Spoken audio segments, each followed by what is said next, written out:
En el día de hoy, amigo oyente, vamos a observar lo que dice el capítulo 9 de Nehemías.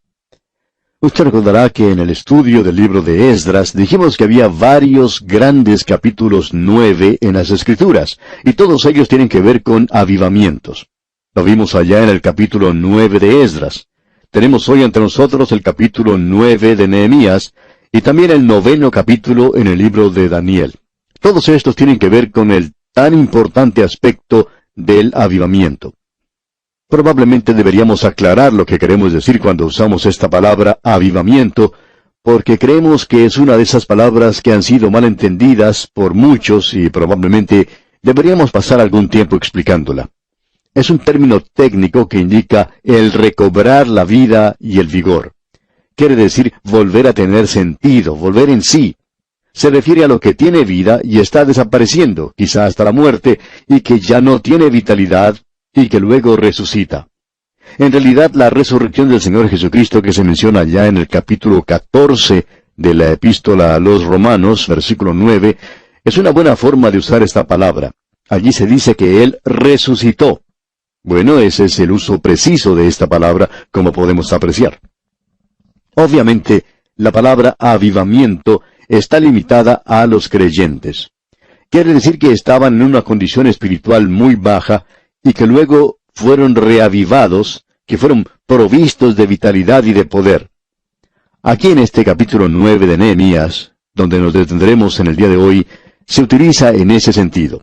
Sin embargo, estamos seguros que usted ya se ha dado cuenta que el uso de esta palabra ha sido amplificado, y ahora quiere decir que muchas personas están viniendo a Cristo, que eso es un avivamiento. Pero creemos que aquellos que vienen a Cristo y el avivamiento de los creyentes van tomados de la mano, pertenecen el uno al otro. Usted nunca puede tener una gran experiencia alcanzando almas para Cristo sin que el pueblo de Dios tenga un avivamiento. Queremos dar una mirada a esto porque eso es lo que se nos presenta aquí. Muchas de estas personas, como hemos visto en el capítulo 8, nunca habían oído la palabra de Dios. Ellos habían estado en la cautividad por 70 años, no tenían ningún acceso a la palabra de Dios. No había nadie allí que se las pudiera leer. Cuando regresaron a su tierra y los muros fueron reedificados, Nehemías tuvo un gran tiempo de lectura de la palabra de Dios. Quizá fue por un período bastante largo, no sabemos exactamente cuánto duró todo esto. Él tenía a Esdras, escriba, quien tenía la palabra de Dios. Y construyeron un púlpito para que pudiera leer de la palabra de Dios desde la puerta de las aguas. El pueblo lloró y lloró principalmente de gozo. Lo que queremos recalcar es que tiene que haber emoción cuando se escucha la lectura de la palabra de Dios. Esta es nuestra razón personal, amigo oyente, para desear propagar la palabra de Dios. Podemos sinceramente decir que no es muy importante lo que decimos personalmente, sino lo que la Biblia dice. El Espíritu de Dios puede tomar la palabra de Dios, y si nosotros la hemos presentado como se debe hacer, Él la puede aplicar y bendecir en los corazones y las vidas de los oyentes. Esa es la razón por la cual compartimos las cartas que nos llegan de los oyentes, para poder apreciar lo que Dios está haciendo. Es algo verdaderamente sorprendente. Sinceramente hablando, queremos decir que nadie se sorprende más que nosotros cuando recibimos una carta diciendo que cierto programa que hemos hecho ha provocado que una persona se volviera al Señor. Ahora no me debería sorprender esto porque el Señor mismo ha dicho que Él bendeciría su palabra. La lectura de la palabra de Dios tuvo gran resultado sobre esta gente en esa época. Los motivó a que realizaran ciertas cosas. Ellos reconocieron cuánto se habían apartado de Dios y cuán lejos estaban de sus mandamientos. Como hemos visto en el libro de Esdras, la palabra de Dios había tenido un resultado en la misma vida de este sacerdote y escriba. Le dio a él un gran interés en las cosas que se estaban realizando. No puede haber un avivamiento, amigo oyente, aparte de la palabra de Dios. Debemos reconocer y aceptar eso. Ya hemos mencionado anteriormente lo que dijo el gran evangelista Dwight L. Moody, que él pensó que el próximo avivamiento llegaría después de su existencia y que sería un avivamiento de la palabra de Dios. Y nos gustaría ver en el día de hoy a los evangelistas y predicadores que prestaran más atención a la palabra de Dios y no tanto a los métodos o a las cosas sentimentales y emocionales o a tratar de hacer las cosas más grandes que antes, porque esto no es necesariamente una indicación de avivamiento. Necesitamos reconocer, amigo oyente, que nosotros debemos regresar a la palabra de Dios. Ahora notemos lo que esto hizo por esta gente. Se nos dice en los primeros 2 versículos de este capítulo 9 de Nehemías: el día 24 del mismo mes se reunieron los hijos de Israel en ayuno y con cilicio y tierra sobre sí. Y ya se había apartado la descendencia de Israel de todos los extranjeros, y estando en pie, confesaron sus pecados y las iniquidades de sus padres. Note usted, ellos confesaron sus pecados principalmente y también aquellos de sus padres. Ahora el versículo 3 dice: y puestos de pie en su lugar, leyeron el libro de la ley de Jehová su Dios la 4ª parte del día, y la 4ª parte confesaron sus pecados y adoraron a Jehová su Dios. La lectura de la palabra de Dios los mueve a ellos a confesar sus pecados y también las iniquidades de sus padres. Amigo oyente, necesitamos reconocer en nuestro día si la actual generación, que ha sido bastante crítica de nuestra generación, y con mucha razón, que si ellos van a regresar a la palabra de Dios, no deben hacerlo con mucha crítica, que deben comenzar por confesar sus pecados de cómo hemos fracasado. Deben en primer lugar confesar sus propios pecados, tienen que reconocer eso. Usted y yo, amigo oyente, no estamos en una posición de confesar los pecados de otros hasta tanto hayamos confesado los nuestros. Y si usted piensa que no tiene ningún pecado, entonces, amigo oyente, usted necesita regresar a la Biblia, a la palabra de Dios. Podemos mirar lo que hizo esta gente. Una 4ª parte del día ellos leían la Biblia, y luego ellos hicieron algo más, la confesión de sus pecados. Y eso es exactamente lo que nos dice Juan. Usted no puede hacer descender a Dios a su propio nivel. Hay muchas personas que están tratando de hacer eso.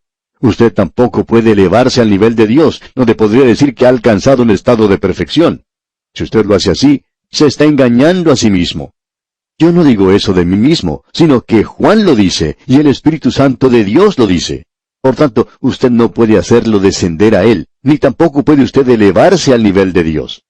Si usted lee la palabra de Dios, podrá apreciar que es un pecador. Y cuando usted reconoce eso, ¿qué es lo que puede hacer? Bueno, si confesamos nuestros pecados, dice la Biblia, y si hacemos esto, entonces quiere decir que nos ponemos de acuerdo con Dios, que nos ponemos de acuerdo con la palabra de Dios. No tenemos que intentar racionalizar todo esto o tratar de presentar disculpas, sino que debemos llamar a las cosas que estamos haciendo o pensando o que hemos hecho por su propio nombre, es decir, pecado. Y cuando hacemos esto, amigo oyente, hemos confesado nuestros pecados, y entonces Él es fiel y justo para perdonar nuestros pecados y limpiarnos de toda maldad. Usted recordará que allá en el aposento alto, el Señor Jesucristo lavó los pies de los discípulos. ¿Por qué? Porque eso es lo que está haciendo ahora mismo a la diestra del trono de Dios. Él está lavando los pies. Cuando usted y yo nos allegamos a Él con nuestra confesión, Él lava nuestros pies, y hasta nuestra propia mente necesita ser lavada algunas veces. Uno no puede andar por las calles del día de hoy sin que nuestra mente se ensucie. Sus ojos, sus oídos y hasta nuestros pies se ensucian al andar por nuestras calles. Ahora vamos a Él en confesión. Él le dijo a Simón Pedro: si no te lavare, no tendrás parte conmigo. Hay muchas personas en nuestros días que están tratando de servir a Dios que no han andado a la luz de la palabra de Dios.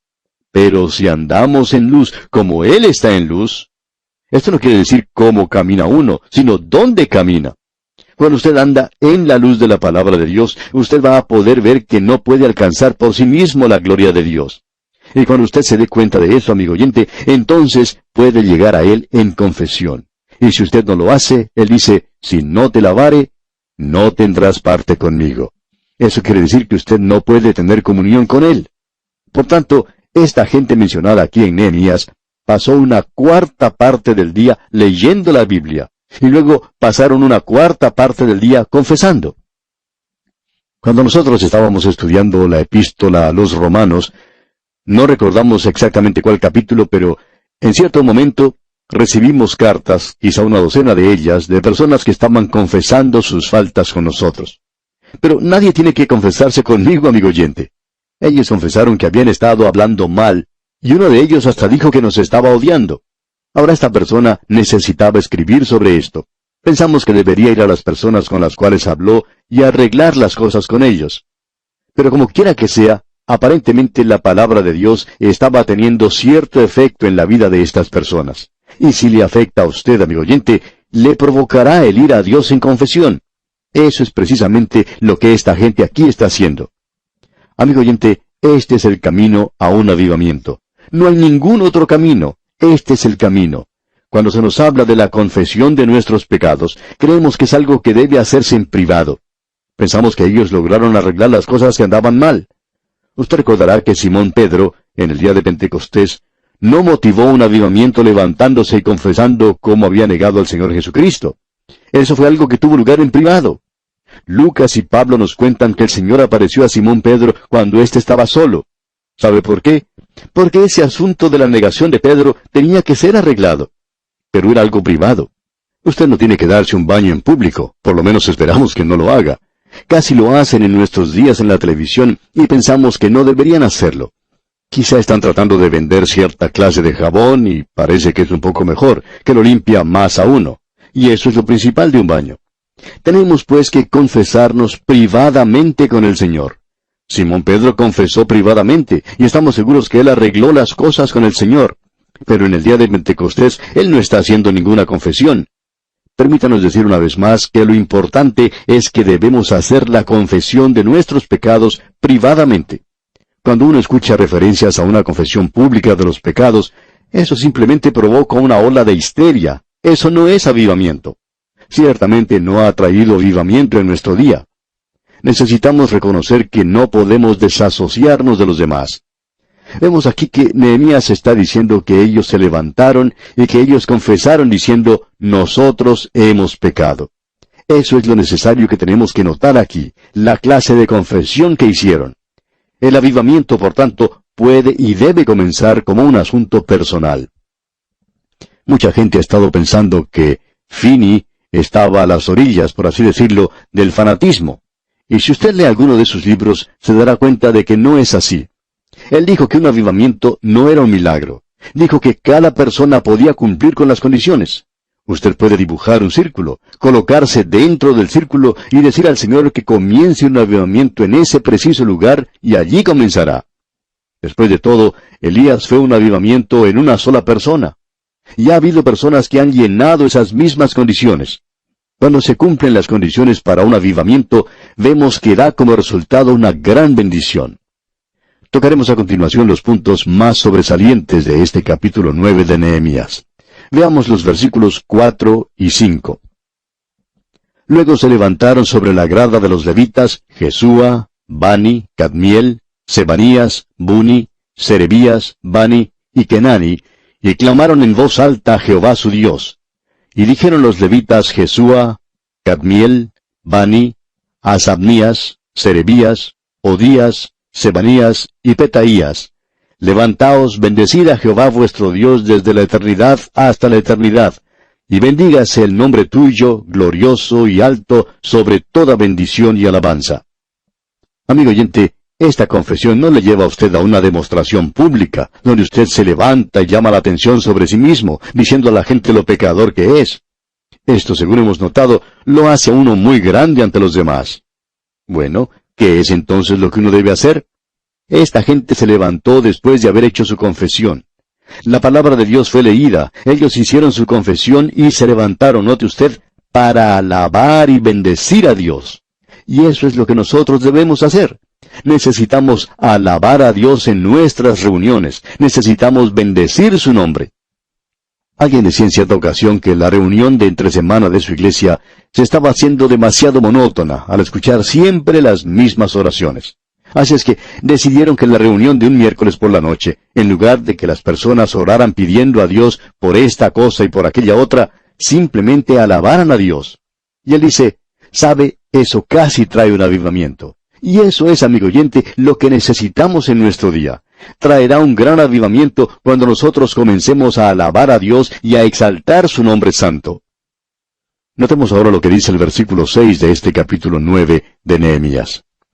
Tú solo eres Jehová. Tú hiciste los cielos y los cielos de los cielos con todo su ejército, la tierra y todo lo que está en ella, los mares y todo lo que hay en ellos. Y tú vivificas todas estas cosas, y los ejércitos de los cielos te adoran. ¿Ha tenido usted la oportunidad de detenerse a la orilla del mar y observar esas olas gigantescas que golpean contra las rocas? ¿Le ha movido a usted a volverse hacia Dios? ¿Ha estado usted alguna vez en un gran bosque, por ejemplo? Cuando uno entra a un bosque grande, lleno de árboles altos y gruesos, ¡qué emocionante es todo eso! Uno puede entrar a un lugar como estos por la mañana y levantar la vista para observar cómo la copa de los árboles forman la bóveda de un grandioso templo. Y uno allí puede adorar a Dios.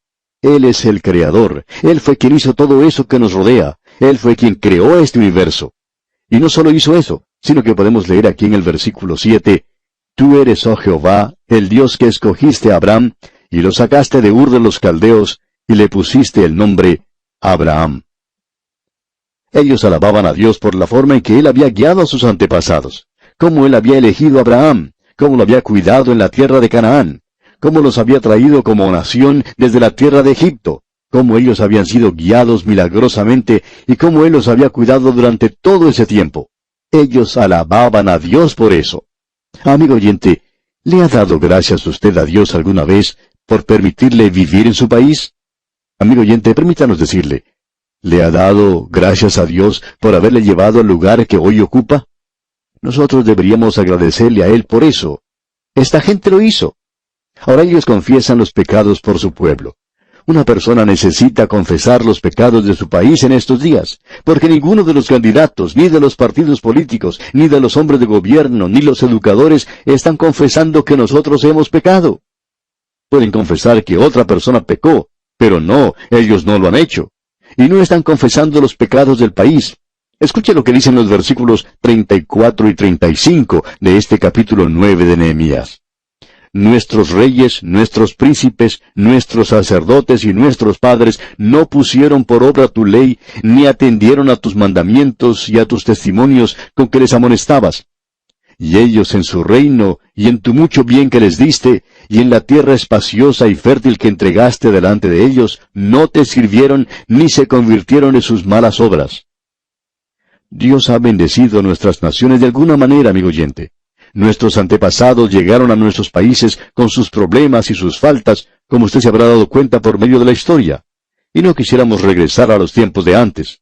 Pero de cualquier manera, usted y yo, amigo oyente, tenemos mucho por qué agradecer a Dios en el día de hoy. Pero ellos pecaron, nosotros pecamos, y cuánto más permitirá Dios que continuemos de esta manera. Luego él dice en el versículo 36, «He aquí que hoy somos siervos, henos aquí, siervos en la tierra que diste a nuestros padres, para que comiesen su fruto y su bien». Ellos reconocieron el juicio de Dios que estaba sobre ellos. Amigo oyente, ¿llegará el juicio de Dios sobre nuestras naciones? No creemos que podamos escapar, amigo oyente. Notemos ahora los versículos 37 y 38 de Nehemías capítulo 9. «Y se multiplica su fruto para los reyes que has puesto sobre nosotros por nuestros pecados, quienes enseñorean sobre nuestros cuerpos y sobre nuestros ganados, conforme a su voluntad, y estamos en grande angustia. A causa, pues, de todo esto, nosotros hacemos fiel promesa, y la escribimos, firmada por nuestros príncipes, por nuestros levitas y por nuestros sacerdotes». Hemos puesto nuestro sello de que estamos regresando a Dios. Ahora, ¿qué clase de pacto ha hecho usted con Dios, amigo oyente? Si usted realmente quiere comprometerse con Dios, puede firmar un pacto con Él. Y aquí vamos a detenernos por hoy, no sin antes invitarle a que escuche nuestro próximo estudio, cuando iniciaremos nuestro recorrido por el capítulo 10 de este libro de Nehemías. Al despedirnos, deseamos que el Señor le bendiga en manera especial.